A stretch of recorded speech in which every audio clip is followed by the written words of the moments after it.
tous et bienvenue sur ma chaîne. J'espère que vous allez bien. Aujourd'hui, je vais vous parler de trois eaux florales. C'est une marque qui s'appelle Florence Nature que j'aurais dû analyser cet hiver. Malheureusement, j'ai pas eu le temps, puis j'ai pas eu vraiment des précisions sur les produits. Donc là, j'ai commencé à vouloir m'y remettre. Et puis, j'ai donc une abonnée qui m'a demandé trois eaux florales de chez Florence Nature. Donc, je viens juste d'analyser pour vous conseiller au mieux, enfin, tout du moins, vous aider à y voir plus clair. Donc, on va commencer avec l'eau florale de bleuet messicole, donc qui contient 200 millilitres d'eau florale. Donc, vous avez l'eau florale de bleuet aux vertus donc apaisantes, calmantes, régénérantes. C'est donc voilà, végétal. Vous avez un conservateur donc, qui est le benzylalcool, donc qui pour ma part m'assèche la peau, me fait des petites rougeurs. C'est un ingrédient que je n'aime pas trop. C'est un agent conservateur antimicrobien et solvant. Il s'agit d'un des rares conservateurs qui sont autorisés dans les produits bio. Il est présent naturellement dans les fruits, les amandes, les pommes, les asperges, les abricots. Et donc, il est susceptible d'être allergisant. Donc, si vous n'avez pas de souci avec cet ingrédient-là, vous pouvez utiliser le produit sans problème. Si vous n'avez pas de problème avec les allergènes, comme moi, je fais le tri, par exemple, c'est pas un souci non plus. L'autre ingrédient, c'est aussi un conservateur antimicrobien d'origine exclusivement synthétique. Il est interdit d'utilisation dans les aérosols, mais il est l'un des rares conservateurs autorisés dans les produits bio. C'est le déhydroacétique acide. Voilà pour cette eau florale. Donc ensuite, on va passer à l'eau florale de rose de Damas, donc pareil, qui contient 200 millilitres, toujours Florence Nature. Donc vous allez avoir toujours ce conservateur qui est le benzylalcool, donc je ne vais pas répéter ce que c'est. Vous avez du coup la rose damascena, donc la flower water, donc qui est une eau florale de rose qui tonifie l'épiderme en le régénérant et en l'apaisant. Elle convient particulièrement aux soins des peaux sèches, normales, sensibles et matures, donc quasiment à tous les types de peau. Vous avez aussi le deuxième ingrédient dont on a parlé dans la première eau florale, c'est le déhydroacétique acide. Et ensuite, vous avez tous les allergènes végétaux donc, qui vont être à base d'huile essentielle.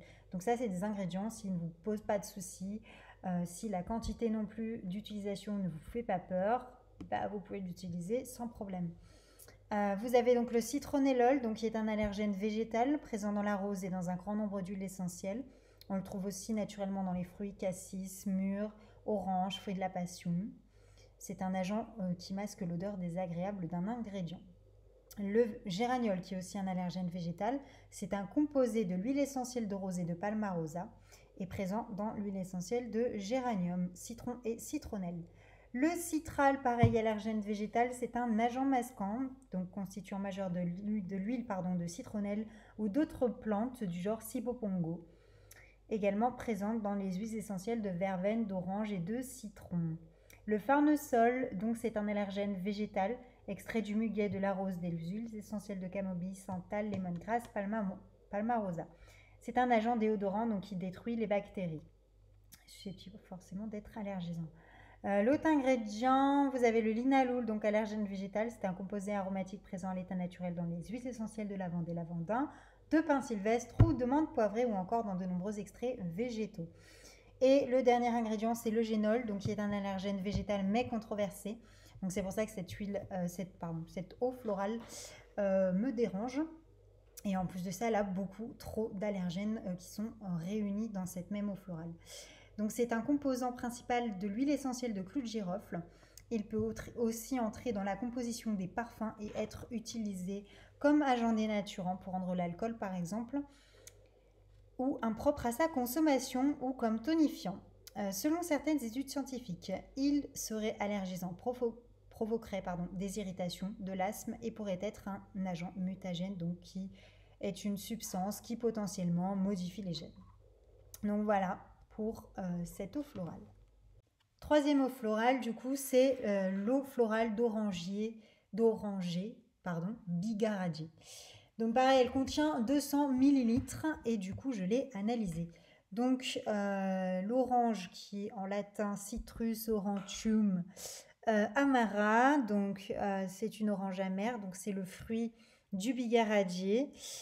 Ses feuilles et ses brindilles produisent l'huile de petits grains, parfois aussi appelée bigarade. L'huile de néroli est extraite à partir de ses fleurs. Très bon pour les soins de la peau et notamment conseillé pour traiter les peaux vieillissantes ou sensibles et couperosées. Il gomme ou atténue les cicatrices et prévient l'apparition des rides, des vergetures ou encore des varices. Deuxième ingrédient, benzylalcool. Donc pareil, là je ne vais pas répéter, allergène végétal. Le deuxième conservateur, déhydroacétique acide synthétique. Le linalool, allergène végétal. Limonène, allergène végétal. Farnesol, allergène végétal.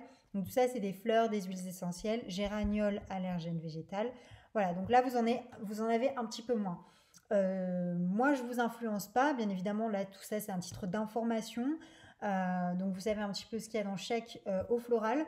Maintenant, moi, personnellement, la seule qui est avec le moins d'ingrédients, avec le moins d'allergènes et sans ingrédients controversés, c'est la première, c'est l'eau de bleuet. Si vraiment vous n'avez pas le choix d'utiliser une de ces eaux florales entre les trois, franchement, prenez la première. Enfin, moi, c'est mon opinion. Après, libre à vous hein, de faire votre propre avis, de tester le produit, etc. Après, bon, forcément, dans la première, il y a quand même cette histoire de benzylalcool qui est un ingrédient sensibilisant, desséchant, etc. Enfin, pour ma part, en tout cas, après, peut-être que sur vous, ça vous dessèche absolument pas la peau.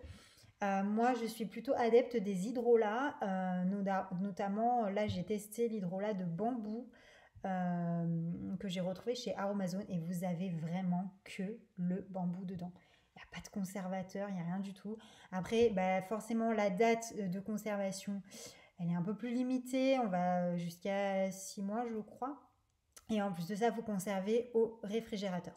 Donc voilà, c'est une petite contrainte, mais après, vous avez vraiment un produit qui est pur. Donc, quitte à basculer sur les hydrolats qui ont les mêmes actifs et les mêmes propriétés, entre guillemets, parce que voilà, c'est le produit pur, ça peut être plus intéressant. C'est la solution que j'ai à vous proposer en alternative, sachant que moi, l'hydrolat, par exemple, j'utilise avec les perles de bambou. Et du coup, je me fais un gommage avec quand je dilue aussi avec une huile végétale ou la crème à tout faire par exemple pour que ça ait une texture un peu plus épaisse parce que l'hydrolat plus les perles ça suffit pas. Mais voilà, c'est un petit conseil que j'ai à vous donner. En tout cas, si vous avez des questions, n'hésitez pas en commentaire à me donner votre avis sur ces trois eaux florales, si vous les avez testées, si vous, le benzylalcool, quand il est dans un produit, vous pose ceci ou pas. Et puis voilà. Je vous fais plein de gros bisous, puis je vous dis à bientôt. N'hésitez pas à me demander d'autres vidéos en commentaire. Ciao, ciao.